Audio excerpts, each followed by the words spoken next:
এইটা আবার কোন ধান্দা? কোনো দান্না মান্দায় কাম হইব না। যাও বাবা, রাস্তা মাপো, যাও। না না, তোমাকে কিছু দিতে হবে না। তাইলে আমার জন্য কি একটা রোগ হয়েছে, ডাক্তার বলেছে আমি নাকি বাঁচবো না, কিন্তু যতদিন বাঁচবো প্রতিদিন আমাকে 1 ব্যাগ করে রক্ত দিতে বলেছে।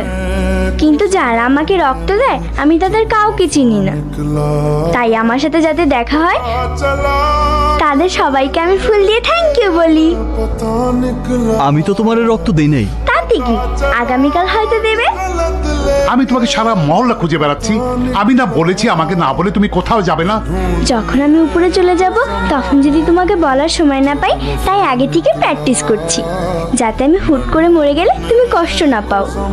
এমন কথা বলো না মা, আমি আমার সবকিছু বিক্রি করে তোমাকে বাঁচাবো, তোমাকে আমি মরতে দেবো না মা।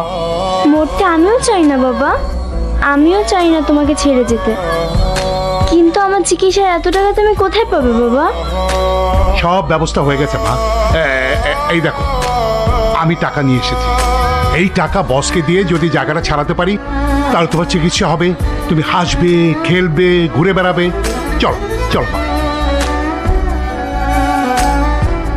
আসসালামু আলাইকুম বস। ওয়ালাইকুম আসসালাম। বস, আমি গরিব মানুষ, জীবনের সমস্ত সঞ্চয় দিয়ে 300 ফিটের পাশের জায়গাটা আমি কিনেছিলাম। জায়গাটা ছাড়া আমার তেমন কিছুই নেই, বাড়ির সবকিছু বিক্রি করে আপনার জন্য আমি 1 লাখ টাকা নিয়ে এসেছি, এর চেয়ে বেশি। ওই মেয়ে শুনেন, 1-2 মধ্যে সিস্টেম করে ফেলামো। বস কি রাস্তার মিসকিন নি?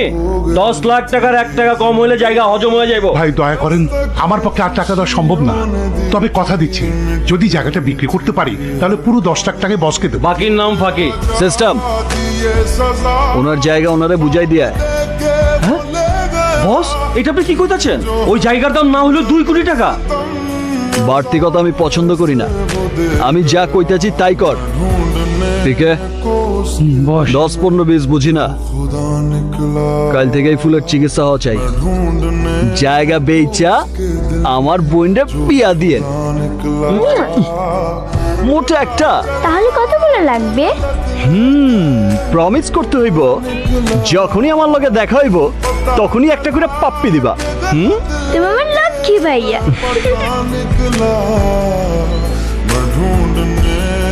যাও।